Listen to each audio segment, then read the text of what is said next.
6, 5, 4, 3, 2, 1.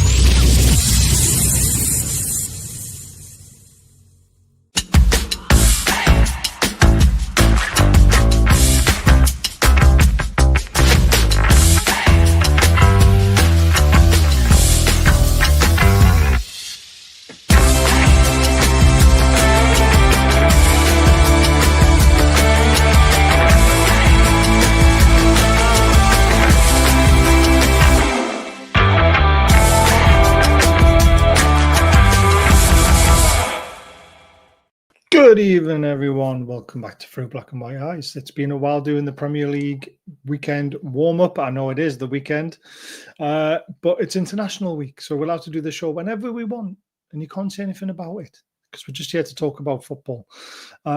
Harry's going to be here, the Spurs fan, but he's just dealing with a bit of a crisis at the moment with his dad. I hope everything's all right. He's going to be okay. Elton should hopefully be on his way at some point, but we've got the legend, Stevie. Sizzle, Stevie, in the dark, looking menacing, and he's ready to come on. I love it. We've also got some cracking news, by the way. War Denny, everyone remembers Denny, the little Jack in the Box. He knows every single Newcastle United result since Newcastle joined the Premier League, and he knows every Premier League result, not cup games, not and all that, but it's still amazing. I mean, that's a lot of results to remember. He's being invited to go on TalkSport to do a charity. I don't know what it is, what they're doing, but they're basically going to challenge him, like a charity challenge. So if he gets them all right, they're going to give him some money to donate to charity.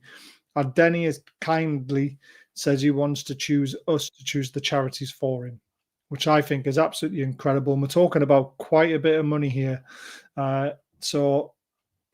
I hope Denny does well. I hope it all pulls off for him because there's still a lot of work to be done to get it all sorted. But we wish Denny well, and fingers crossed he gets the money so we can donate it to some good charities that we're being involved with. Welcome to the weekend warm-up. Please like and share, subscribe, hype the channel. You can only do that after the show. It's all free and helps. Please adhere to standard community guidelines. Keep comments respectful and, of course, enjoy the show. Stevie, I haven't seen you for ages. How are you doing? And you're not going to see me that well tonight either. No, I'm not. I'm a shadow. I'm always in your shadow. That's why I'm here in the dark. You just have to roll with it. Are you in the car, mate? I've got kids, right? As you know, amazing. Other people have them as well. But there's some event on tonight. I don't know what, some game. There's an event. So we have like a little kind of a gaming room, spare room type thing. Right. So they're in there doing that. So yeah, I just said, right, I just have to adapt and just get in the jam jar in the dark and just look like an absolute creep. But hey, brilliant. I look like a creep during the day, I look like a creep at night. What's the difference? How are you, buddy? I'm really good, mate. Thank you. It's great to see your face again. Let's bring Elton in. How are you doing, Elton? Baz, good. Yes, good. Very good. I don't like these international breaks. It's not that I'm not patriotic, but it seems very flat, doesn't it? Yeah, I'm not a fan of them. That's why I've been winding Liverpool fans up online all day, trying to get me through my work shift. Let's bring Harry in. Harry, welcome back. How are you doing? I'm very good, thank you. Thanks for having me. Looking forward to getting into it. Absolutely echo the comments of Elton. I mean, international breaks are always a little bit of a drag. It just feels like we're getting so many as well at the minute. So roll back the Premier League football. Yes, 100%. We've got to wait a little while yet, but we're going to get there. Is your dad okay? Yeah, all good, thank you. Thanks for asking. All good. It's not the kind of message you're expecting before you start a show. But no, I know. Sorry. No, it was funny. It was funny in a way. Exactly. We're here to talk about Premier League football. Obviously, we miss it. We know the international break's on. It's great that England are winning again and they beat Wales, which is fantastic. Stevie, you're drawn 0-0 at the moment with Portugal, I believe. It's a tough one for me because I grew up in London. I supported England until I was 25, and obviously Ireland as well. You know, you can't do both. That's sacrilege. The World Cup in 1990, then '94 USA. I supported England up to, like I said, up to I was 25, and now I'm not just saying this. I didn't know Ireland were playing Portugal until about 3 hours ago. That just shows you how boring international football is. We used to go a bit when we moved back, I think as you remember, the Aviva Stadium was being built, so Ireland played a lot of games in Croke Park, and I went to a few of them, and I kind of got a bit of a taste for it. So, oh, this is actually good. And I went to the Euros when it was in France. You know, got a bit of jumped on the bandwagon with my friends. It was fantastic, but like Harry said, there's too many of these games. It's just repetition. It's diluted. They seem to be just going through the motions. All the big teams, there's a bigger gap between the big teams and the smaller teams now, as you could see with like for ourselves, maybe not so much Wales, but yeah, I just find it a drag, and it's, I suppose one of the main reasons I kind of stopped, like I fell out of love with watching England, is like you've got the likes of Terry and Lampard kissing the badge, and like you're meant to hate these people. They're your rivals every week, so it's really strange. I'm dragging the arse out of this question, but yeah, last time I checked it was 0-0, so. Still 0-0. Ronaldo's going to score 2 in the last 20 minutes, so it's all the one. Hopefully not. The last time, I think, but yeah. Well, let's kick off with the Premier League stuff. It's obviously a bit of a relaxed show tonight because there's no games for a little while, so we're not going to talk about that. I want to know who your surprise package has been this season so far, so as team-wise. So, Elton, I'll come to you first. Who's your surprised package that you were, start the season thinking, they might do all right, they might be crap, but who surprised you the most? You can't say Everton, that's your own team. No, that doesn't surprise me. My surprise package, I would have to say in the Premier League, would be Palace. Yeah. Crystal Palace. I think Oliver Glasner has done a wonderful job there and continues to do so. I mean, when you think they lost Eze, and then there was all that kerfuffle about Gahey, virtually signing for Liverpool and then Palace pulling the plug. I can't imagine there's a great deal, of goodwill around Palace somehow, from the boardroom down to the players and the management. It seems a very, very strange setup. But having said that, he has overcome it, and he's got Palace playing particularly well. They deserve to beat my team, Everton, last Sunday. They really did. They were by far the better team. And even though Jack Grealish understandably got man of the match, the best player on the park was undoubtedly Adam Wharton. Yes, he did. They were very, very unfortunate to lose, Palace. Yeah, I mean, they're the only team to beat Liverpool in the league this season as well. They got a bit of the wood over them, beating them in the Charity Shield as well at the start of the season. Palace surprise. Yeah, Community Shield is called now. No, that's not. But that's normally my mistake. I live in the past. I live in the past. Yeah, I still do with that. It's still the Charity Shield to me. But I think Palace have been a real credit to themselves. Oh, absolutely. And like you said, they lost some big players, and they've just kept on going like they haven't lost the players. I mean, Eze was a big player for them. But like you said, Adam Wharton has been absolutely superb. The two big questions for Palace, though, going forward, January comes up. Is Wharton going to stay at Palace? And is Glasner going to keep his job as well? Like, I'm not going to get sacked, as in a big team going to come in for him and say, we fancy him. What Chelsea are like. I think there's a very good chance that despite Sir Jim Ratcliffe saying Amorim shouldn't be judged for another 2 years, which is an absolute farce. It wouldn't surprise me whatsoever if Amorim went before Christmas and they made a move for Glasner. It would make Ariel at Brighton is another one who I believe is on the radar. Yeah. But I'd be surprised if I think Glasner might be there for the duration of this season. And I've got a feeling that Gahey will be as well. But, it just depends.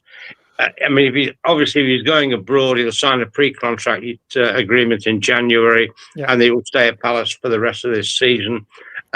If not, I think it would have to take a considerable bid for Palace to part with him in January. Having said that, they will be safe by then. Yeah, they will be. Yeah, the way they're playing, they definitely will be. He's a tough one, isn't he? Because the Palace don't want to lose him for free, which means really in January they have to do a deal in the Premier League. I mean, again, Real Madrid could pay a little bit of money because they're interested in him to take him.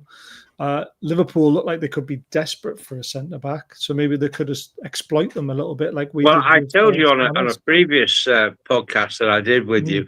I remember saying Mark Gahey will go to Liverpool.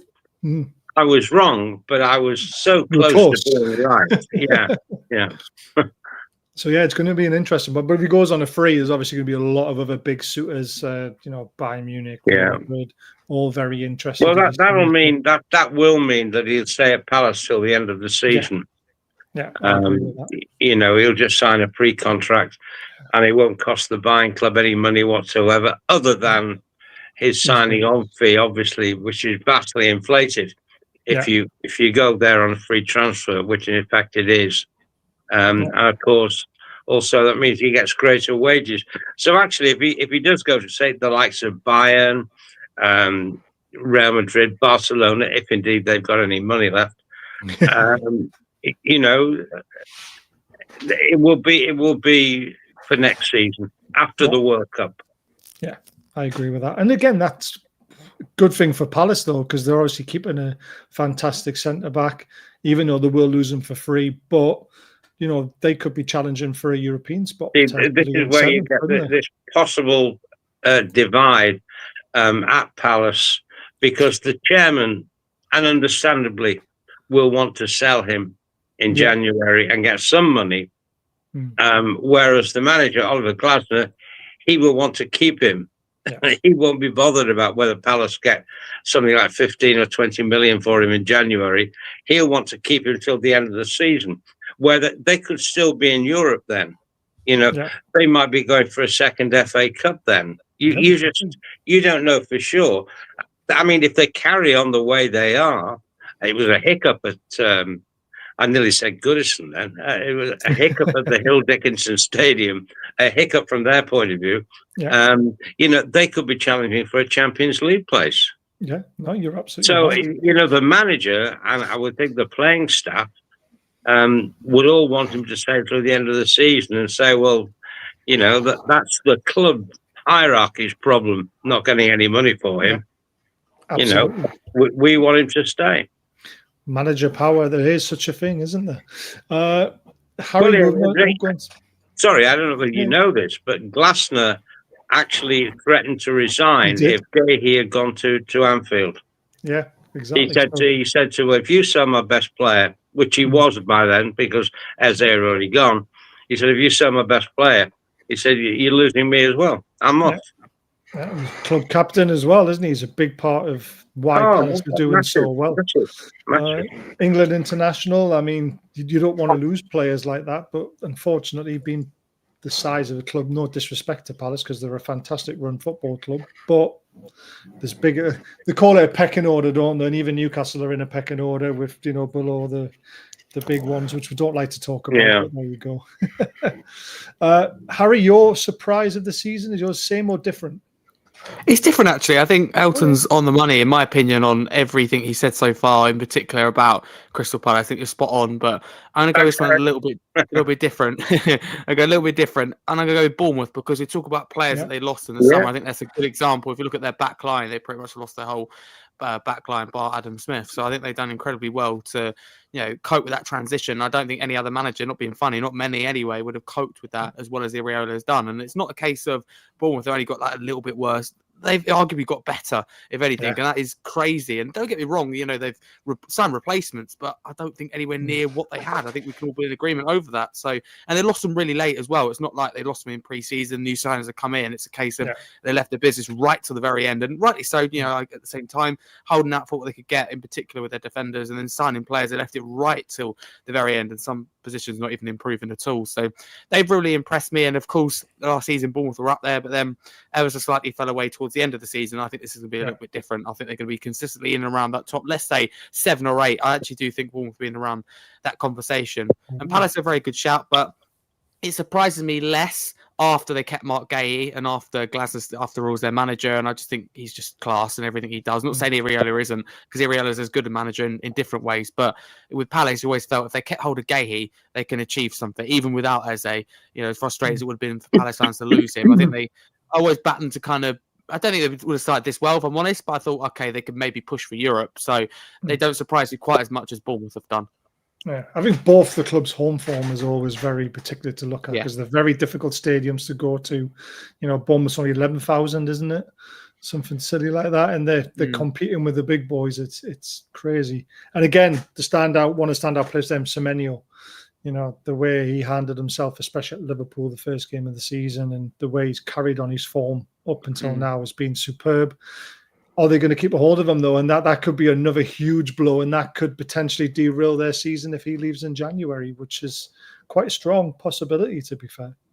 It would, yeah. That would cause them a big problem, even though Iriola's good at coping with change. There's no doubt about it. You know, Semenyo is the beating heart of the Bournemouth team. So many times at Bournemouth we go and draw in a game or be holding on, and Semenyo just takes the game away from the opponent. And just linking it to my club Tottenham here, and like when we're linked to left wingers, for example, linked to Kevin Schade of Brentford, I look at him and go, good player, probably got a good future. But if you're serious and you talk about that 100 million cash injection, then Semenyo is someone you do go for. Very difficult after signing a new deal, and it's one of those that will be frowned upon and seen as difficult.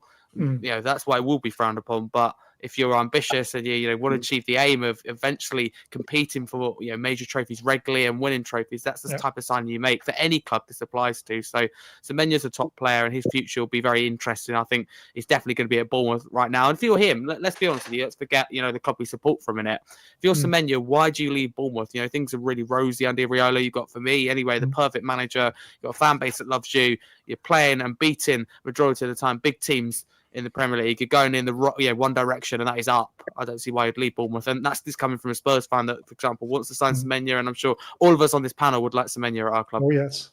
Shall I give you one good reason? Go on. Isak. Yeah. He had it all. He had everything. Yeah. He had club going places, everything you've just said. Why would he leave? And he did. So it happens, unfortunately. Like we said, that pecking order, greed. But again, he's gone to a club that potentially are going to win a lot of things before Newcastle can even compete for all those things. I'd rather be Newcastle's number one striker than be maybe even number two at Liverpool. Though that's what I will say. You have to remember, lads. A lot of these Scandinavian countries and Dublin in particular, they all grew up loving Liverpool. Yeah. Do you know what I mean? It's kind of embedded in them. Come on, Steve, don't shoot me down. You go to Dublin today, and we were there last week, and we went into a sports shop, and you would think like it was a Liverpool shop. Really?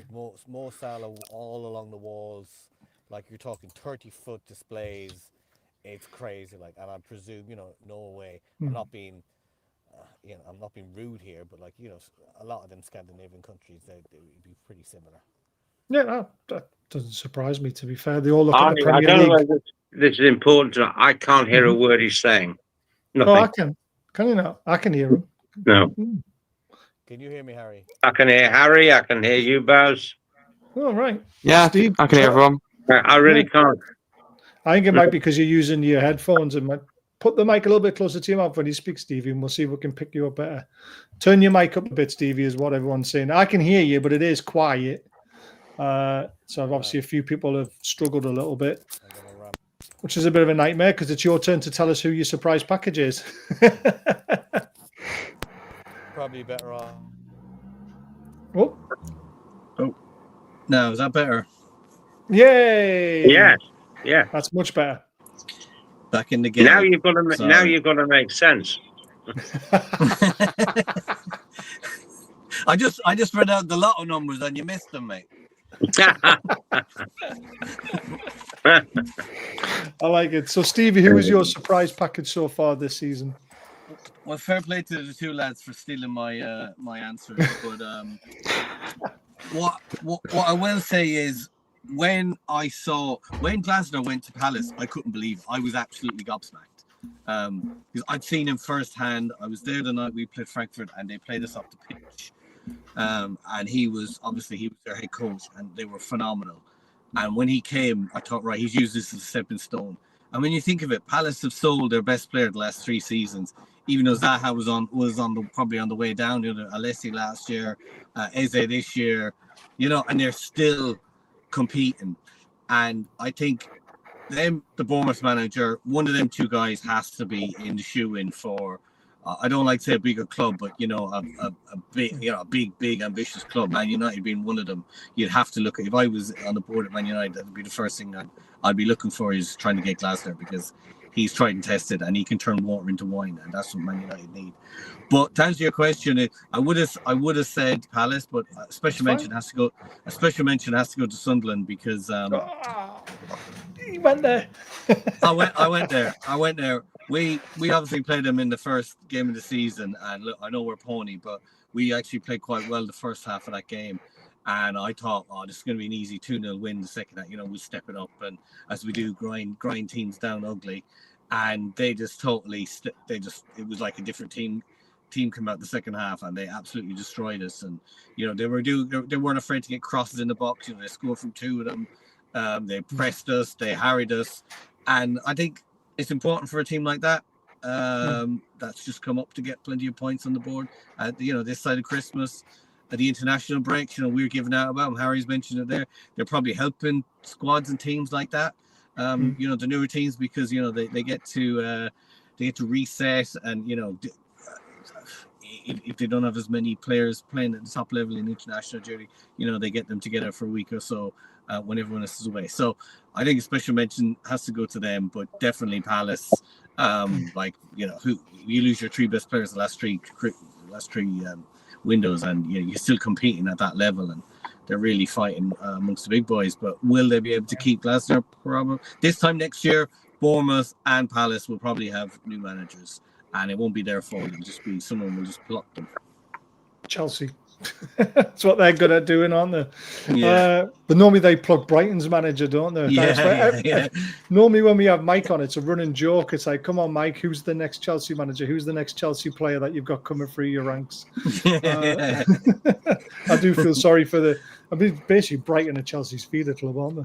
More or less, yeah. A little bit like Southampton were to Liverpool about 10 years ago. Yeah. Yeah, I remember that. But you are right. Sunderland have had a cracking start to the season, as much as I hate it. 11 points accrued. It won't last. It won't last, because obviously the African Cup of Nations will really sting them, because I think they lose about 6 or 7 players. It's something like that, isn't it? Yeah. I personally think they should just aim and settle for staying in the Premier League for next 100%. season. I really do. I think they could be, let's say, in the bottom 4. I really think that. But they've given themselves a great chance to stay up, which is horrible to say. But there's also Leeds as well. Leeds haven't started too badly. From the promoted clubs, it's nice to see them actually fighting. I think you'll find they go on a losing streak before too long. I've seen them all, and I've apart from the old gung ho spirit at Sunderland, Leeds, that's about all it seems to be to me. Sunderland, for example, would be lost without Xhaka. I mean, he has turned out to be a great signing. He has absolutely. I was a bit surprised he went there, to be fair, going from a Champions League club still, aren't they, Leverkusen? Yeah, I want to say so. I'm sure they are. I think we're playing them. But yeah, so I mean, I was a bit surprised for him to go from that kind of football to a relegation battle, which is what Sunderland will be in. I was very, very surprised. But there we go. I'll tell you what, my surprise package, and you'll probably laugh at this a little bit, but I think Spurs. I'm worried about Spurs. I think they've got a great manager now. They've plucked, obviously, from Brentford. Got playing good football, a lot more stable at the back. And you're my big worry for finishing 5th this season, because I think that spot's between us and like Newcastle and Spurs. That's what I think. I think the other 4 are already sorted, and I think us 2 are in that 5th spot. That's not a bad shout, actually. And as a Spurs fan, I'm going to agree, but also ever so slightly disagree. Firstly, where I will agree is that, look, we started the season well, and I think people are very quick to forget. If you said to Spurs fans, just, you go back a few months ago or a year ago, you choose the time period, Tottenham without Kane or Son, picture that. And it just so much change has gone on at the club. And, last season, at the end of the day, for me, it was a good season because we won the Europa League. If you focus on the league, 17th place, be where we are now after going into the second international break already. It's been that many, it's crazy. But he's been really good. There's no doubt about it. And one thing that's really impressive, considering the amount of goals we conceded last season and how gun-ho we were, we look really defensively secure. The only thing I would push back slightly is I believe strongly, if I put bias aside, that we've had one of the easiest fixture runs. If you look at our next 7 games, which are in 20 days, that's what concerns me, because we're talking tougher fixtures then. There's just loads, Chelsea, Manchester United, Arsenal just outside of that, Monaco. These are the make or break games. You've got you as well included in that. That's a huge one.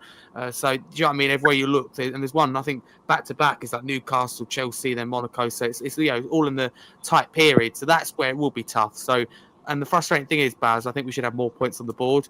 Really, before we're going into that Wolves game, we should be winning that. We're lucky to come away with a point. We should be doing a lot better before the start of the game. Even that first half, we should have easily scored, but we didn't. That's football.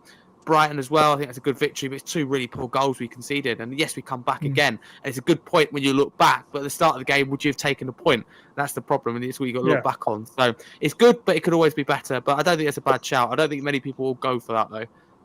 Yeah, like I say, I just think you're now my worry for 5th. After looking at your last season and thinking, Jesus, you finished 17th, there's no way you can bounce back that quickly and be challenging in the Champions League and also in the league as well with all the extra fixtures. But he seemed to have, it's his first time in the Champions League as a manager as well, isn't it? So it's a lot for him to take on. And I thought, you'll be top 10. But now I'm like, crap, these guys are pushing us for 5th now. And even though, I mean, we haven't started the season fantastically well, we're 11th, I think we are. And again, we should have more points on the board. Had our transfer window been less chaotic and done earlier, I think we would have won more games than what we have. But that's it. Like you say, it's football, isn't it? It's just the way that it goes. Some news that Gerrard has withdrawn from talks to rejoin Rangers. Didn't see that coming. That's a mess of a football club at the moment. But again, it's a good job we don't talk about Scottish football, isn't it? Right. Here is the top of the table at the moment. Arsenal have obviously been superb. They've got some big wins. Liverpool started brilliantly attacking wise, but again, their defence is obviously dodgy. You can tell by the goal difference. Only 4+ compared to Spurs with +8 and Arsenal +11. That's huge. So thinking about this now and the way the table's sort of developing a little bit, Stevie, who do you think is going to finish in the top 4? The top 4 conversation. Arsenal are going to win the league by 12 points. 12? Yeah. All right, okay. And it Who's kills me to say it. It fucking...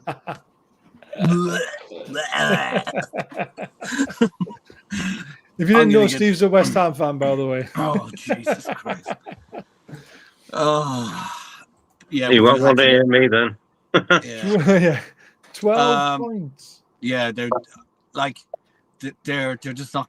I can't see how they've got 3 players in their position. It's outrageous. It actually shouldn't be allowed. Great squad. Like, they've moaned about Liverpool doing this and City doing that and blah blah blah, and they've done it like at a next level. It's crazy. It's crazy. Like when they click, and you have to remember they bought they bought some good new players as well.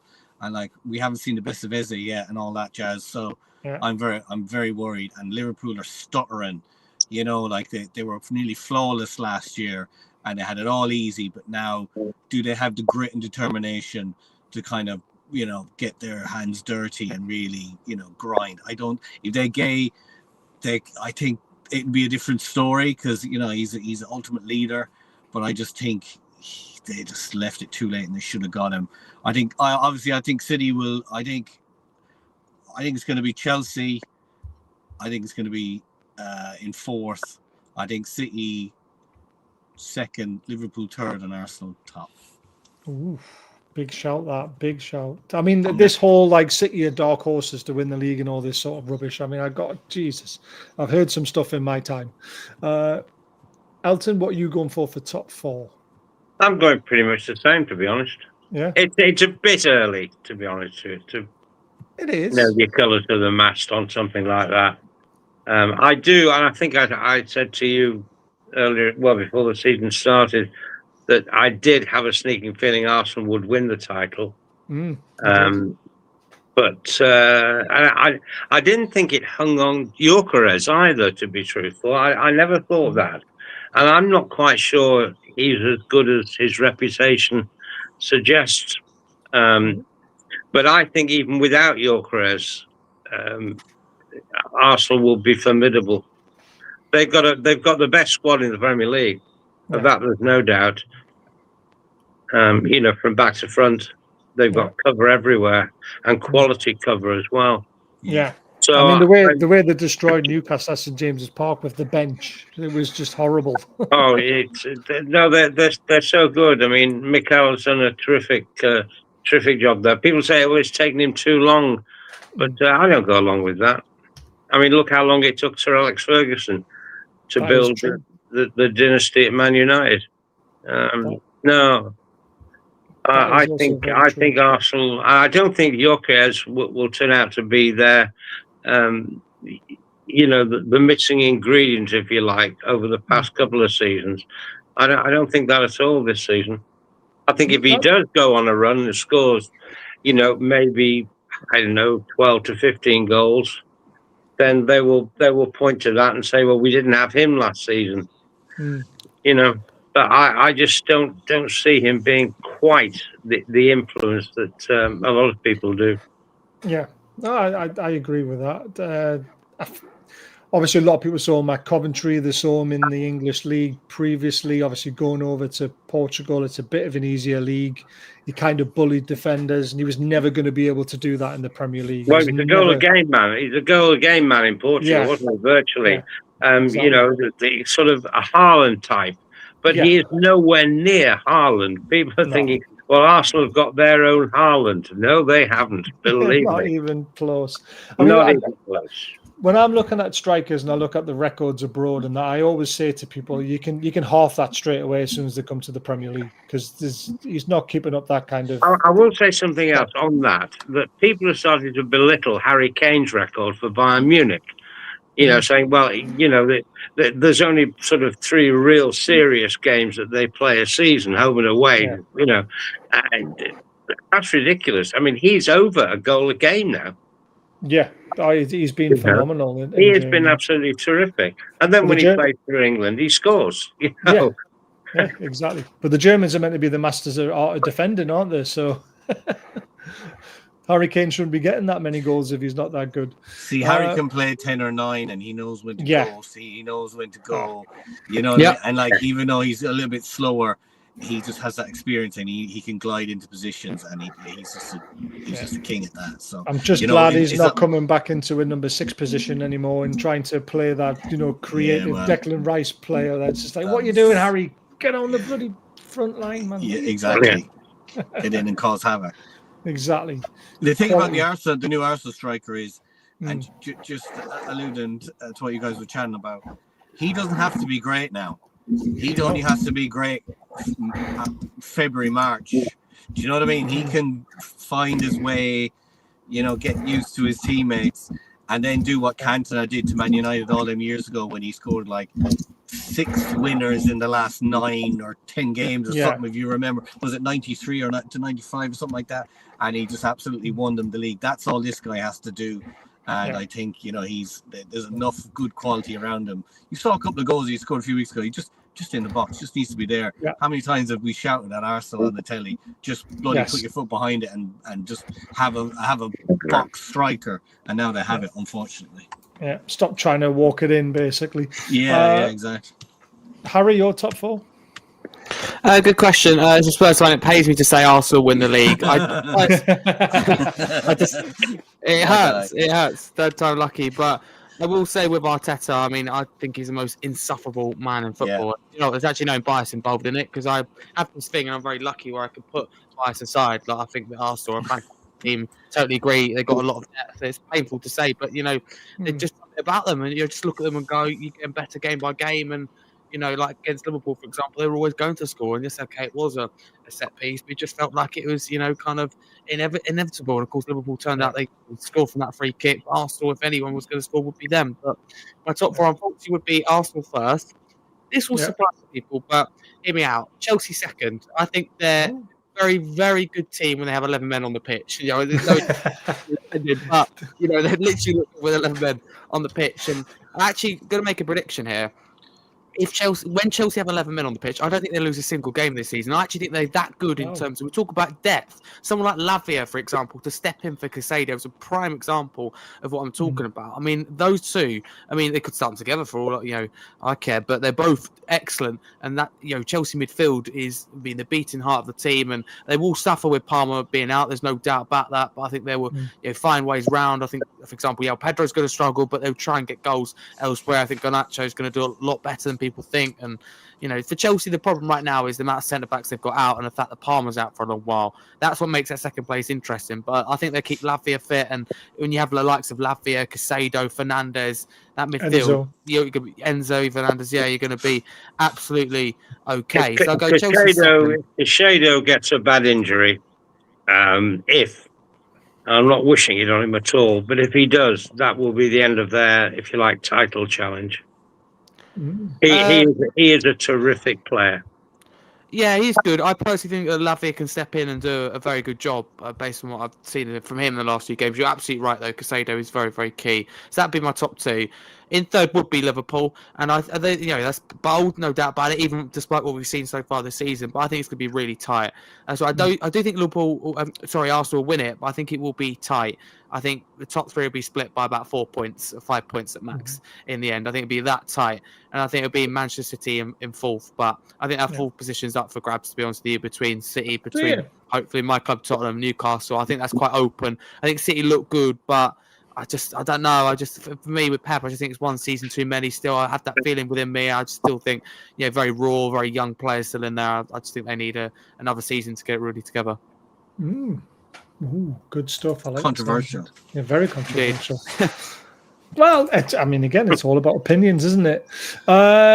Right, here's the bottom of the league as it stands at the moment. Obviously, Steve, you're not going to enjoy seeing this. This is where the magic. This is where the magic happens, lads. As you can see, Newcastle on the 11th as well. With Brighton, and we face each other next weekend, which is a very tough fixture for us. Villa also in the bottom half of the table, which I kind of expected a little bit because of all the players that they've had to miss out on. The PSR obviously ruining football in a way, but potentially doing its job. Forest is a big, big surprise, but not after the turmoil that they've gone through. If you said to me at the start of the season, Forest will have 5 points and they would have sacked Nuno and brought in Ange, I would have laughed at you because no way that was going to happen. And it did. It's just mental. West Ham, obviously, again, Potter was not the right man for West Ham. But have you got the right manager now, Stevie? I think you have. What a great... I was waiting for you to ask me a prediction, but it's too early to predict. Too early. But what I will say is, with Nuno, like if you were asking me this before Nuno, I'm like, no, we're gone. We are the worst team at the moment in the league, right? Before Nuno came in, we were the worst. We were shocking. Now Nuno's come in totally by luck and default, even though he's a low block guy or counter attack, whatever way you want to fancy jazz it up. He is going to make us better. And even against Everton, we looked a little bit. The second half, we kind of looked, okay, there's a bit of grit here and a bit of determination. There's a bit of a plan. The guys know what we're doing. So yeah, I'm happy he's in, because if it wasn't him, it might have been Ange or whatever, and that would have been a disaster. He wouldn't have been the right coach for us. There's no one else out there really that could have done it. It was chats of Gary O'Neill and even Slaven Bilic. I don't think they would have had the potential impact that Nuno might have to make what we have a little bit better, and pick a player in January and just make us play how we need to play and get the best out of the players we have. Yeah. Do you think you're going to survive? For example, like that team now has 3 managers and a director of football's players. Like we have Kilman that Lopetegui signed. Tim Steiden signed Todibo, who just decides not to turn up to train on time, so he gets dropped. James Ward-Prowse, who was our first season fantastic, 19 goals and assists, but he's a Moyes player. and he's just too slow for what we need now. Tim Stein bought Fulcrook, and then Potter bought Hermanson, the goalkeeper. That's about 150 million quid's worth of players that won't be playing, apart from Kilman, that are not even playing. Like, what a badly run football club. What like talk about making things hard, making life hard for yourself. You're literally running against the wind all the time. And it's gonna be tough because, like I said, is there another team worse than us? Like, if you look at Burnley, if you look at Wolves, okay, we potentially, if we go on a run, the next 2 games are huge for us, right? We've got Brentford at home next Monday, and then Leeds on the Friday away. We need 4 points. We need 4 points. We need 4 points from them 2 games. If we don't, it's gonna be grim because we've got Newcastle after that, and I don't even. I'm not like the rest of you statisticians. I don't look at 6 games down the line because I can't. because I will be crying in me chips. I just have to concentrate on the next 2 games and go, we need 4 points badly.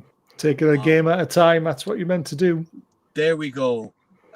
So I think, talk after that. If we get 4 points, everyone watching this, the lads here tuned in, chatting to us, 4 points, we have a chance. If not, it's going to be very difficult.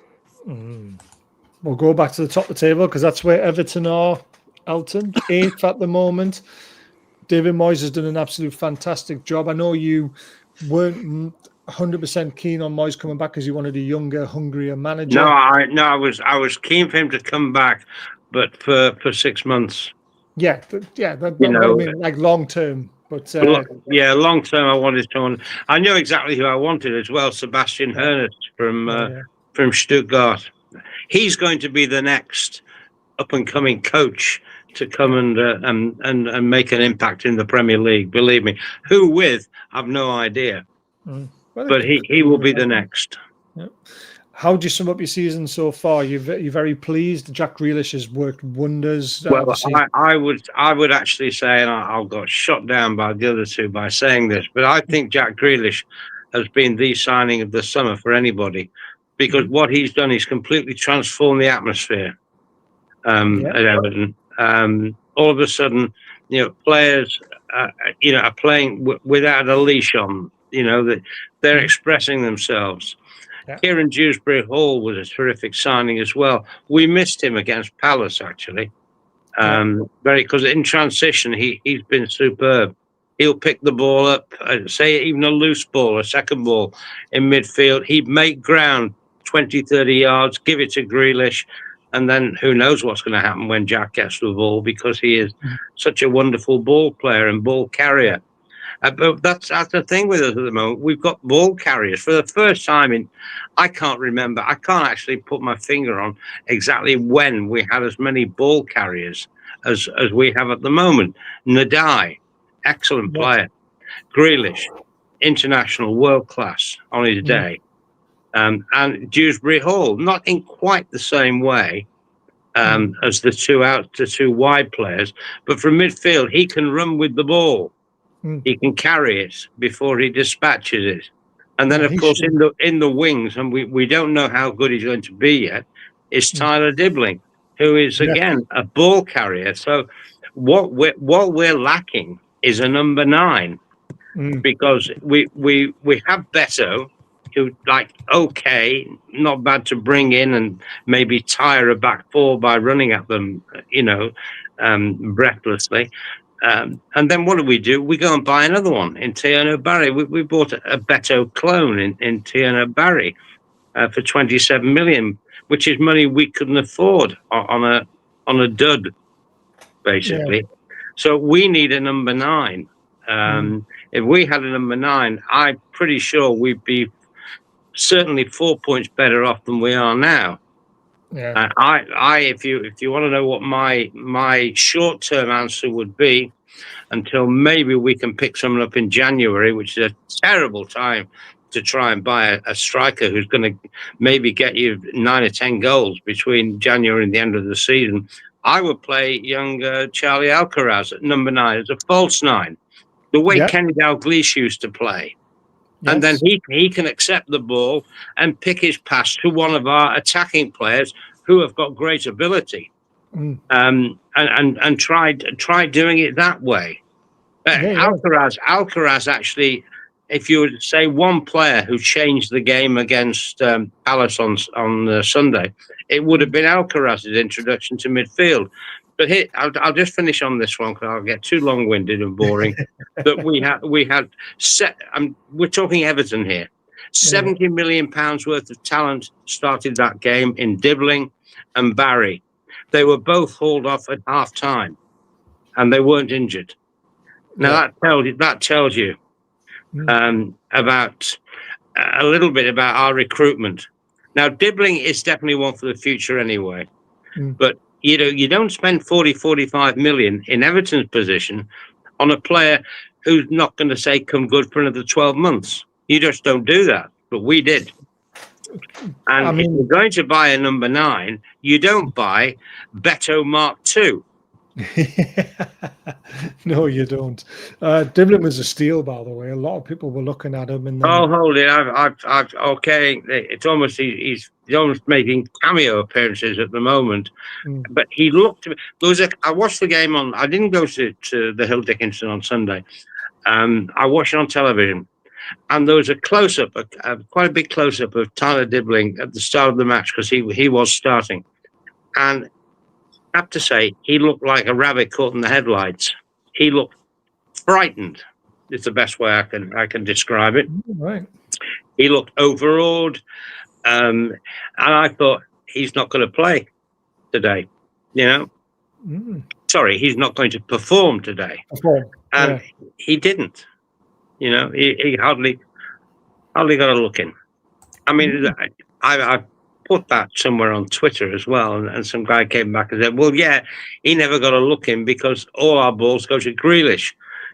The guy's sort of semi-correct. But Dibbling has got such outstanding ability. He could come in off the right, drift in, help out, if you like. There was no sign of that. If he didn't get the ball on the right wing, then he was never going to get the ball. Yeah. Now, as you know, Baz, I go back to total football. The football as invented by Rinus Michels and followed on so gloriously by Johan Cruyff. And more recently, if you want, Pep Guardiola. Players just don't stay in one position. They move about. You know? Exactly.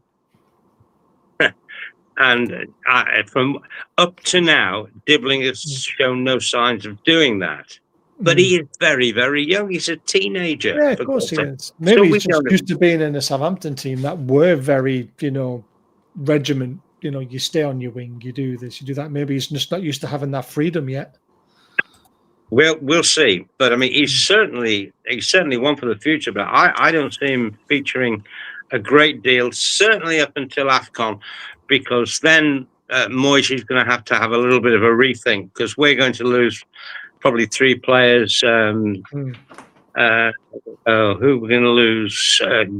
Idrissa Gueye, Nadai, and there's one of the maybe Barry, but I don't think he'll make the national side.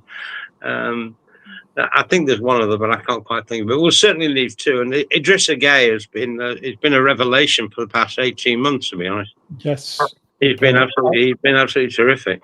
Yeah, Alcaraz, good player as well. I remember watching him in the last game of the season, and I just knew he was going to score that game because he was on it. Dewsbury Hall, rejuvenated now, should never have went to Chelsea. That was a bad move from Leicester. Yeah. He was never going to get a look in. Well, we're now getting the Dewsbury Hall that we saw at Leicester. Yeah. Not the one we saw at Chelsea. Although at Chelsea, when they won that European competition, which I must admit I don't watch, last season, he played in every single game. He was, if you like, their man of the tournament when they won a European trophy. So, to say that we got the Dewsbury Hall that we saw at Leicester probably doesn't do him a lot of. We could do him a bit better than that by saying that we got the Dewsbury Hall who played so frequently and so well for Chelsea in their European campaign last season. Yeah. I thought he was brilliant for Leicester. You're terrific for Leicester, and that's why Chelsea bought him. But yeah, that was when Chelsea bought everybody. yeah. I mean, to stop anyone else buying them, that's what it seemed at the time. Oh, he's available. Oh, we'll have him. Do you need him? That's not the point. No, exactly. We're just stopping everyone from buying people and getting better. It's oh god. Harry, obviously, you must be absolutely delighted with the start of your season. Third, can you keep it up? And what have you made of it so far? Yeah, do you know, I'm really happy, but like I said to you, it's the fixtures coming up that I am concerned about. But generally, I think it's been very promising. Defensively is where I've been most impressed with. And, just if you said to Spurs fans as well, just to add another thing, what I was saying earlier, that we'd have Maddison and Kulusevski out, Maddison Big the case player. probably all season, realistically. Yeah, exactly, all season. And Kulusevski out for at least, let's say, January, let's say, it's huge. And like having no Kane, of course, has left, no Son, of course, has also left, and Kulusevski and Maddison now. These are big players, and Tottenham last season, and for periods had both Kulusevski for half a season and James Maddison. So the fact that just if you think about it, I know it's only early days, but it's mind blowing the job that Tom Frank's done. Because very grateful for what Ange's done, but Frankie's a very good coach, and I like that he goes about it like all game by game basis. Andrew's very, play one way. You know how I play, mate. You try and beat me. You probably can if you put a lot of into it. I'm stubborn. I'm sick of my principles. Somehow, I don't really know why. If you think about it, he always seems to find a way of winning. Even though people know how he plays, he just seems to have this knack of finding a way. But Frank is right for what the club want now, and in particular at the time, but also now in terms of he's the one to eventually bring sustained success. Because the first, I believe, foundation, the fundamental part is about being able to compete on all four fronts. You've got to get to a stage. Yeah. Let's say when you get to the quarterfinal of every competition, you're in the top four. That's a stage. Then it's can you get to the semi-final? Do you know what I mean? You need to do it like that, because Tottenham in recent years, okay, let's say we won the Europa League, but we neglected the Premier League and were 17th. Or if you go back in recent years, like, I don't know, with Conte or Mourinho, we've often gone out in sometimes round 2, but often round 3, round 4. That's the point. But I will push back on the argument that some people put at the time and forget about now.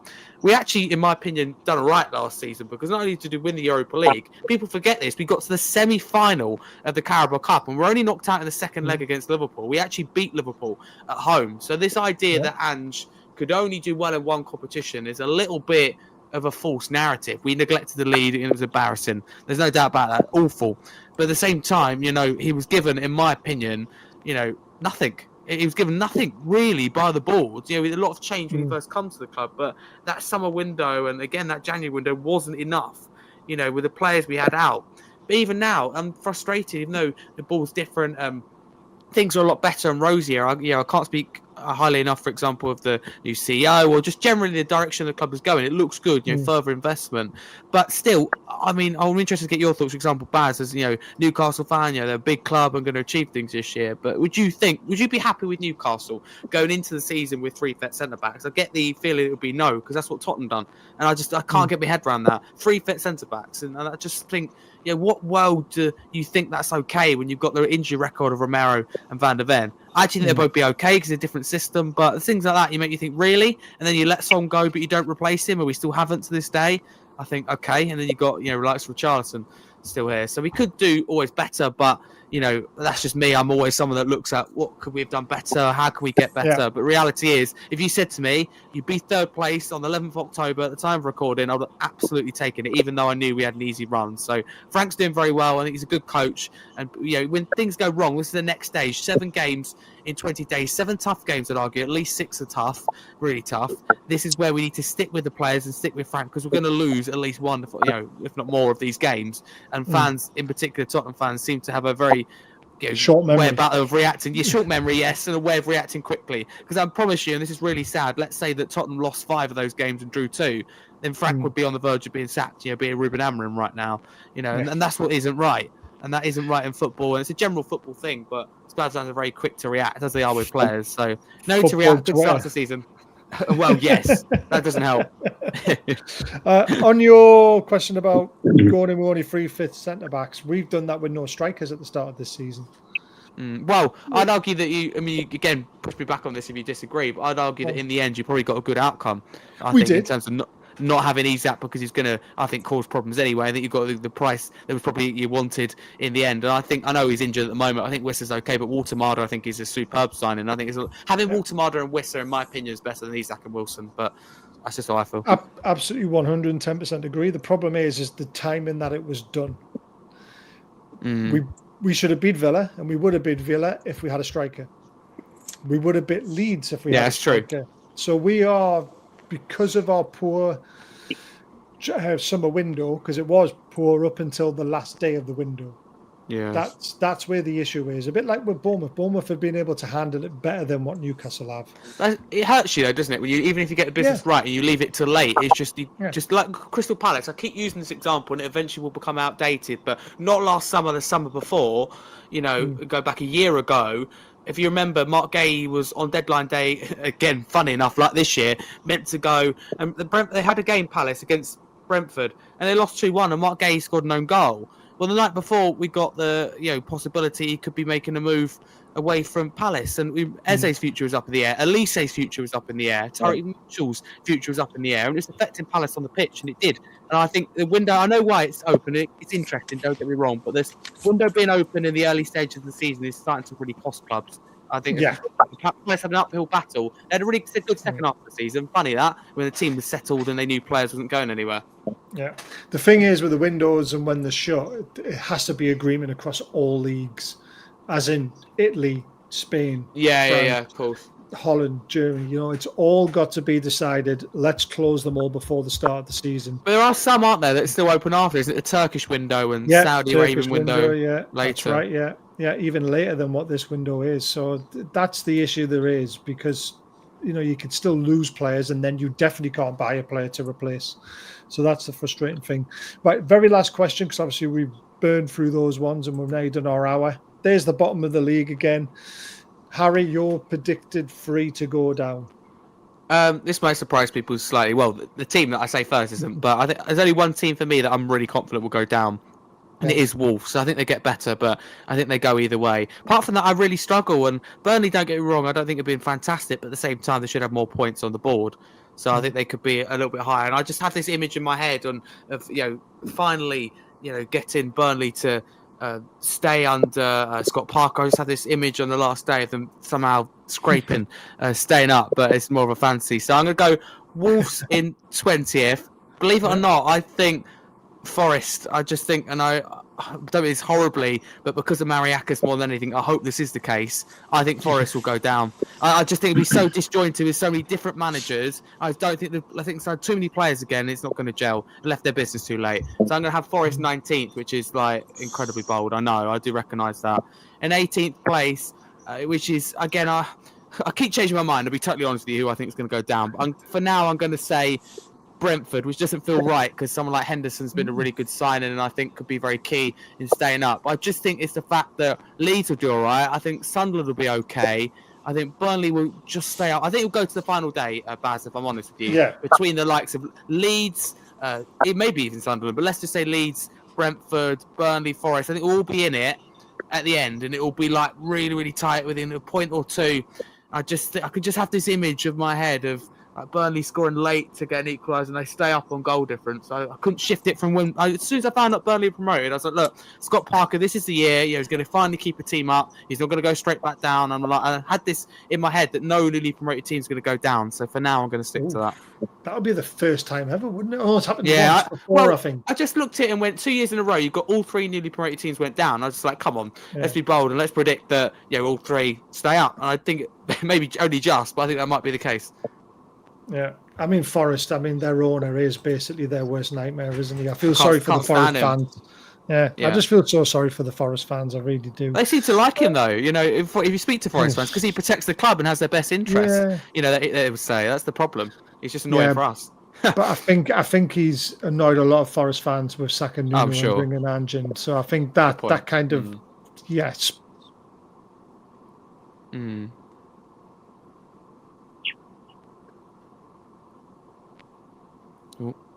Is that it? We lost him. I think we've lost Baz. I don't know because I can't see him. Oh, well, I'll say my three to go down Yeah, will go on. be West Ham, Burnley, and another of the relegated promoted clubs. Who do you think West Ham? Even under Nuno, he's an expert at keeping teams up. What did I say? West Ham. Oof. Burnley and another of the promoted. I keep saying relegated. Promoted clubs. The thing about, I suppose, if I could jump, the thing about Brentford. I think West Ham. I mean, I hate to call anybody a one player team, if you like. But I think if you take Bowen out of West Ham, they've got nothing. Nothing. Yeah. Well, you can say the same for Wolves as well with Lawson, can't you? Oh, welcome back. Yeah, sorry, I've literally had to leave the studio. Yeah, I don't know what is going on, but 3 times now I've had to leave the studio and come back into it because the connection's dropped for some strange reason.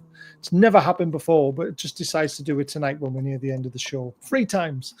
Who did we all say? Sorry, Alton, who were your 3 again? Sorry. I said West Ham, Burnley, and another of the promoted clubs. So Leeds or Sunderland. Stevie? I think Wolves are done. They've just been trickling around that area for the last couple of years. Yeah, they sold all the best players and never recruited them. So many times, you can get out of that. I've been in that situation before. It catches up to you. It's caught up to the likes of Southampton over the years. You sell all your players. It does catch up to you. Leicester last year. I think Brentford and Sunderland are an injury away from being dragged right into it. Even though Brentford are playing pretty well. It's their home form that'll keep them up. Yeah, they probably should have more points on the board than what they do.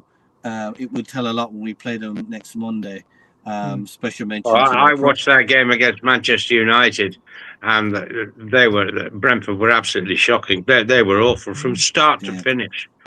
There was a slight improvement second half, but they were terrible. Story. They can't be that bad week in, week out. Believe me. Like Baz said, their home form might be the difference. Interesting story. I actually met Keith Andrews in an Indian in Birmingham once and was chatting to his friends. Oh, cool. Really sound. Yeah, that was quite cool. Nice people. Anyway, where was I? So yeah, Sunderland could be in trouble. Obviously, Burnley could be in trouble. Harry and Baz there, you were chatting about one of you only had 3 defenders, only had 3 strikers. We have neither. Yeah. We have neither 3 defenders, or 3 strikers. Fulcrook is now injured, even though he's about Got Wilson. Cameo man, like another Sullivan Journeyman, signing. Do you know what I mean? Like this is so we're gonna have to rely on Callum Marshall, an under-21 player who is lethal, by the way, and he is a full international, even though he's still a teenager. He is going to be special, but we're going to have to rely on him on next Monday to score. Him and Bowen to score. Now we have kind of started on. We there is promise. We do have a bit of promise in the middle of midfield now. With the young Potts coming, getting a chance. With Somerville back, so in midfield we're actually not too bad. It's up front and defence where we've massive problems. Special mention, I do have to mention the protests we have against the ownership of the club. Next Monday, there is a boycott of the game. A lot of people are still buying their tickets, whatever, but they're not going to turn up. So special mention to that because a lot of the our online podcasters, etc., have been shouting that from rooftops. So any other hammers out there, so when people are watching at home, if there is empty seats now, you know why. But yeah, I think we could be banged. Like I said, if Nuno didn't come in the door, I would have said, right, we are done, we are gone, because like I said, we don't have the strikers, we don't have the defense, so we could be banging trouble. But like Harry said, Nuno is a bit of an expert when it comes to these type of things, but he is going to earn his wage. Let me tell you that. So it's between 4, and look, even if we do stay up, we'll only stay up by 3 points or 4. It'll be like last 2 games of the season or last game of the season, and we'll have probably had to go out in January and buy a defender and a striker. How easy is that? It's nearly impossible to get quality in that type. We spoke about the lad in Bournemouth it's very hard to buy another Premier League player these days, especially In the situation you're in, seriously, you could do a lot worse than Sean Dyche. In the situation you're in, he might have been a shout before Nuno was available, and he probably would have been in with a shout, to be honest with you. But the fact that Nuno has been in the situation, like I would have totally expected Sean Dyche to have been in the conversation before Nuno got the gig, and it's just out of sheer luck that he became available, because Forrest realistically shouldn't have sacked him. You know, he done really well with him, but it takes a while to kind of gel a team, and he kind of had that. But yeah, I'm just look. I live in hope. We'll see, but I think our time might be coming to an end in the Premier League, and it's all down to our shoddy ownership, what they're doing to the club. That I don't want to swear, but that whole of a stadium that we're in, it's just like I was reading there the other day. We've had 19 losses over 3 goals since we moved into the stadium. Wow, that's a lot. Like most of them are 4 and 5 and 6, you know, and 6 is like where I think in Upton Park, I think there was 6 in 50 years or something crazy like that. Do you know what I mean? So yeah, it's not good. It's not good. So we have everything against us, but we're a resilient bunch, like all football fans. We love our teams. We have blinkers. So, but this year we live in hope more than expectation, unfortunately. But we'll see what happens. And if we do go down, you know, that's the end of Sullivan's, you know, day trippers flying in for the weekend in London, getting tickets to the game, because that place there'll be 25,000. I know the important stat: 29,000 West Ham fans haven't renewed their season tickets since we moved into that ground. Wow.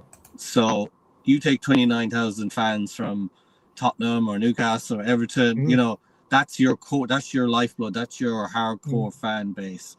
So what we we still have a lot of fans, but there's probably 7,000-8,000 that are day trippers flying in that. And I don't mean that in the disrespect, like friends I have in Ireland that fly to every game, they're not day trippers. I mean people that are that are just in the city for the weekend. That's what I mean. They want to go to a football game. I get what you mean. Yeah, I mean that move was silly. I mean, I know Upton Park wasn't exactly the biggest stadium in the world, but you were brilliant at that ground, and it was noisy. It was close to the pitch. It was everything you wanted a football ground to be. And then you moved to an Olympic stadium was very, very silly. It's what when we see the cup draw now, right? Yeah. And like you go, you want an away day. You want a ground. You want to be going to a team or a ground like Upton Park, where you can smell the chip van when you get out of the station. You know, there's people selling scarves. There's 2 ways in and 2 ways out. That's it.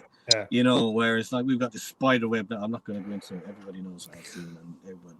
Harry's probably been there. You've all probably been there, and it is a dive, and that's just it. Well, what a great way to finish. I can tell, mate. I can tell. Thank you, everyone, for tuning in. Hopefully, I'm trying to think, what am I doing next? No, I'm at work next weekend, aren't I? Work is a pain in the backside at the moment, but there's some good news and sort of bad news. It all depends on what happens. We could be changing shifts, which means I'll have every weekend off. The worst case scenario is I could get redundancy. So I don't know what's going on at the moment with work. It's an absolute nightmare at the moment. Well done. Listen, we've just talked about Premier League football for an hour. And we haven't even mentioned Manchester United. Well done, Bads. No point talking about them. Well hosted. Well hosted. Thank you. Thank you, Harry, for coming on. Stevie and also Alton, as always, an absolute pleasure to have all your insights. And I will be in touch when the next one is. And hopefully it'll be next weekend. Fingers crossed. It's a big weekend with Premier League football back. It is. Exactly. Until then, we'll see you again soon. Good night, everyone. Soft drinks.